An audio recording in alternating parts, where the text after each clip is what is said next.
હાલો, good morning. જેટકોના બધા વિદ્યાર્થીઓને તમારું હાર્દિક સ્વાગત છે.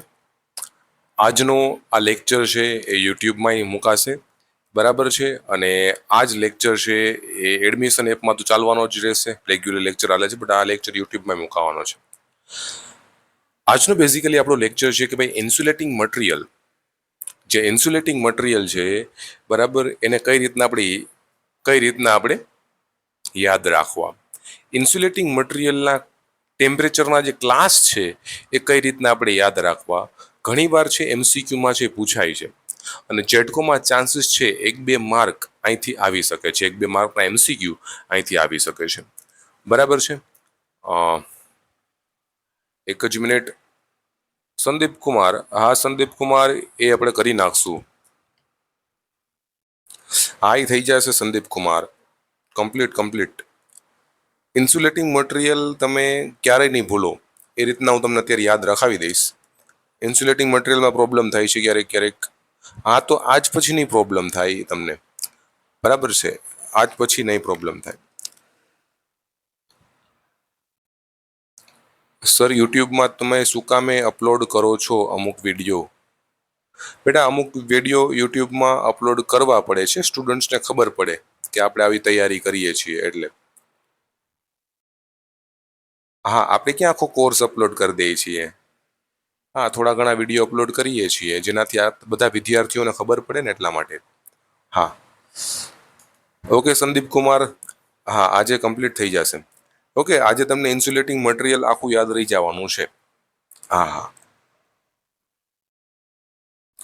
તો ચાલો ડિયર ફ્રેન્ડ્સ, આજે છે ચાલુ કરીએ આપણે ઇન્સ્યુલેટિંગ મટીરિયલના જે ક્લાસ છે એ કઈ રીતના યાદ રાખવા. નોર્મલી ઘણા વિદ્યાર્થીઓને પ્રોબ્લેમ આવતો હોય છે કે સર ઇન્સ્યુલેટિંગ મટીરિયલના ક્લાસ છે યાદ નથી રહેતા. તો આજનો આ લેક્ચર આપણે એના માટે જ છે, બરાબર. અને ધ્યાનથી જોજો, સિમ્પલ રીતે આવડી જશે. અને કદાચ ને કોઈ પણ એમસીક્યુ પૂછાય તો બધા એમસીક્યુ તમને આવડશે. અથવા તો એકવાર તમે આ લેક્ચર જોઈ લીધો અને એક ફેરી રિવિઝન કરી લીધું પછી તમારી આખી લાઈફમાં ક્યારેય તમે આ ભૂલી નહીં શકો. એવી મસ્ત મજાની છે હું ટ્રીક છે લઈ આવ્યો છું, બરાબર. કેવલ આ બધા મારા વિદ્યાર્થીઓ માટે, તમારા માટે, બરાબર, આપણે બનાવી છે. બેઝિકલી જો ઇન્સ્યુલેટિંગ મટીરિયલ માટે હું તમને એક સ્ટોરી છે એ કહું છું. પહેલા મારી પાસે એક સ્ટોરી એક વારમાં સમજી લેજો, એક વારમાં યાદ રાખી લેજો.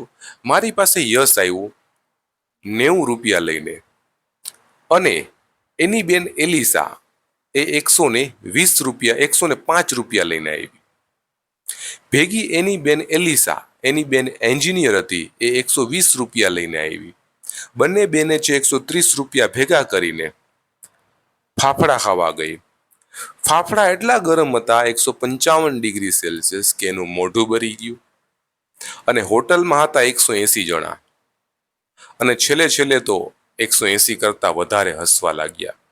સિમ્પલેસ્ટ આ સ્ટોરીનો મિનિંગ શું છે કે ભાઈ પહેલા આવ્યો યશ. કેટલા રૂપિયા લઈને આવ્યો? તો કે ભાઈ 90 રૂપિયા લઈને આવ્યો યશ. પહેલા આવ્યો યશ, કેટલા રૂપિયા લઈને આવ્યો? 90 રૂપિયા લઈને આવ્યો. પછી આની બેન હતી એલિસાનો એ કેટલા રૂપિયા લઈને આવી? તો કે 105 રૂપિયા લઈને આવી. કેટલા રૂપિયા લઈને આવી? 105 રૂપિયા લઈને આવી. ભેગી આની જે બીજી બેન હતી, જે એન્જિનિયર હતી, એન્જિનિયરનો એ કેટલા રૂપિયા લઈને આવી? 120 રૂપિયા લઈને આવી. કેટલા? 120 રૂપિયા લઈને આવી. કહાની સમજાય છે કે ભાઈ પહેલા આવ્યો યશ, કેટલા રૂપિયા લઈને? 90 રૂપિયા લઈને, બરાબર. પછી એની બેન આવી એલિસા, કેટલા રૂપિયા લઈને? 105 રૂપિયા લઈને આવી. ભેગી એની બેન બીજી બેન હતી જે એન્જિનિયર હતી, એ કેટલા રૂપિયા લઈને આવી? એન્જિનિયરનો કેટલા રૂપિયા લઈને આવી? 120 રૂપિયા લઈને આવી, બરાબર. એટલી વસ્તુ ખબર પડી ગઈ. હવે આ બંને બેનું જે છે એને શું કર્યું? રૂપિયા ભેગા કર્યું. એટલે આ બંને બેનું એનો બી કરી નાખ્યો, અને બંને બેને રૂપિયા ભેગા કર્યા. કેટલા ભેગા કર્યા? તો કે ભાઈ 130 રૂપિયા ભેગા કર્યા. રેડી? 130 રૂપિયા ભેગા કર્યા. આ બંને બેનુંનો બી કેટલા ભેગા કર્યા? 130 રૂપિયા ભેગા કર્યા. અને આ બંને બેન છે એ શું ખાવા ગઈ? ફાફડા ખાવા ગઈ. આ બંને બેનું છે બરાબર, બંને બેને 130 રૂપિયા છે ભેગા કર્યા અને આ બંને બેન છે શું ખાવા ગઈ? ફાફડા ખાવા ગઈ. આ બંને બેનું શું ખાવા ગઈ? ફાફડાનો એપ આવશે. ફાફડાનો એપ આવશે. બંને બેનું એ 130 રૂપિયા ભેગા કરીને શું ખાવા ગઈ? ફાફડા ખાવા ગઈ. ફાફડા છે એટલા ગરમ હતા 155 ડિગ્રી સેલ્સિયસ કે એનું મોઢું ભરી ગયું. બે બેનનું મોઢું ભરી ગયું બરાબર. અને હોટલમાં હતા 180 જણા. હોટલમાં કેટલા હતા? 180 જણા હતા બરાબર. એ 180 જણા હસવા લાગ્યા. એનું મોઢું ભરી ગયું ને તો એ હોટલમાં હતા 180 જણા અને 180 જણા શું લાગ્યા? હસવા છે એ લાગ્યા બરાબર. અને છેલ્લે મોઢું એટલું ભરી ગયું કે છેલ્લેનો સી આવશે કે 180 કરતાંય વધારે છે હસવા લાગ્યા.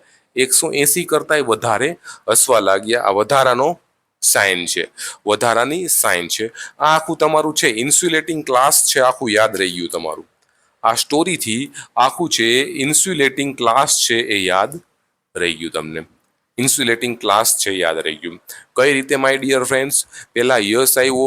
યશ છે 120 રૂપિયા લઈને આવ્યો. પછી એની બેન આવી. પેલા યશ આવ્યો. યશ છે 90 રૂપિયા લઈને આવ્યો. પછી એની બેન એલિસા આવી. ઈ છે 105 રૂપિયા લઈને આવી. એની બીજી બેન એન્જિનિયર આવી. એ 120 રૂપિયા લઈને આવી. અને આ બંને બેનુએ છે એ 130 રૂપિયા ભેગા કર્યા અને છે બંને બેન છે ફાફડા ખાવા ગઈ. ફાફડા એટલા ગરમ હતા 155 ડિગ્રી સેલ્સિયસ કે હોટલમાં હતા 180 જણા કે બધાય હસવા લાગ્યા અને છેલ્લે 180 કરતા વધારે હસવા લાગ્યા બરાબર. આ એક સિમ્પલ સ્ટોરી છે. આ સ્ટોરીથી તમે આ ઇન્સ્યુલેટિંગ મટીરિયલ સાવ ઇઝી રીતે છે તમે યાદ રાખી શકશો, સાવ ઇઝી રીતે બરાબર.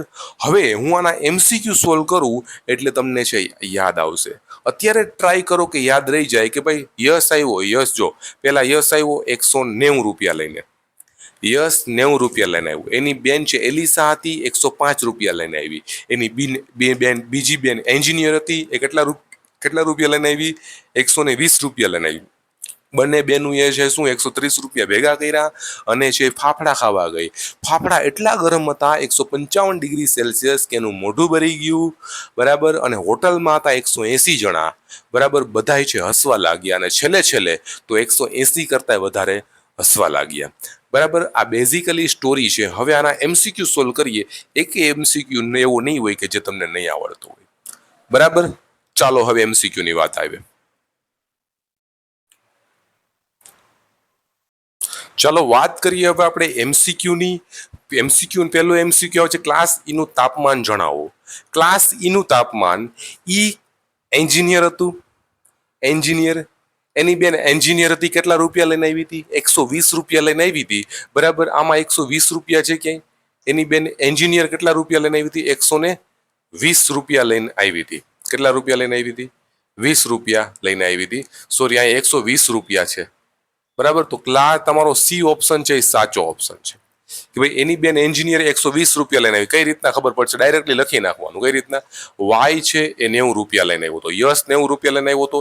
એની બેન એલિસા છે 105 રૂપિયા લઈને આવી હતી. એની બેન એન્જિનિયર છે એ 120 રૂપિયા લઈને આવી હતી. બંને બેનું એ છે પૈસા ભેગા કર્યા. કેટલા? 130 રૂપિયા ભેગા કર્યા અને બંને બેન છે ફાફડા ખાવા ગઈ. ફાફડા કેટલા ગરમ હતા? 155 ડિગ્રી સેલ્સિયસ કે એનું મોઢું ભરી ગયું. હોટલમાં હતા કેટલા હતા? 180 જણા હતા બરાબર. અને છેલ્લે છે એ 180 કરતા વધારે હસવા લાગ્યા હતા બરાબર. રેડી? 180 કરતા. તો ક્લાસ ઈનું તાપમાન છે કેટલું છે? 120 છે. તો ક્લાસ ઈનું તાપમાન 120 ડાયરેક્ટલી એડ કરી શકો તમે. ક્લાસ H નું સ્ટાન્ડર્ડ તાપમાન બતાવો. ક્લાસ H નું સ્ટાન્ડર્ડ તાપમાન. તો ક્લાસ H નું સ્ટાન્ડર્ડ હોટલમાં કેટલા જણા હતા? 180 જણા હતા ને બરાબર. તો 180 જણા, ડી તમારો સાચો આન્સર. 180 જણા હતા. ક્લાસ Y નું તાપમાન છે બતાવો. ક્લાસ Y નું તાપમાન કેટલું છે? ક્લાસ Y નું તાપમાન કોણ કહેશે? ક્લાસ Y નું તાપમાન મને કોણ કહેશે? કેમ કે તમને ખબર છે યશ કેટલા રૂપિયા લઈને આવ્યો તમારી પાસે? 90 રૂપિયા લઈને આવ્યો ને. તો એ સાચો આન્સર બરાબર છે. તો આ આપણે છે એક શોર્ટ ટ્રીક આપી જેનાથી તમે ઇન્સ્યુલેટિંગ મટીરિયલ આરામથી યાદ રાખી શકશો અને ક્યારેય નહીં ભૂલો. જો આવો જ તમારે કન્ટેન્ટ જોતો હોય અત્યારે છે EABA ક્લાસીસ તમે છે જોઈન કરી શકશો મારી હારે જ, બરાબર છે. અને જેટકોની સારી એવી આપણે છે તૈયારી છે એ કરશું, બરાબર. ઓકે, તો નેક્સ્ટ લેક્ચરમાં છે આપણે મળીશું my dear friends all over. Okay, Jai Hind જય ભારત. ને આવી જ રીતના બધા છે તૈયારી કરતા રહ્યો. Bye bye.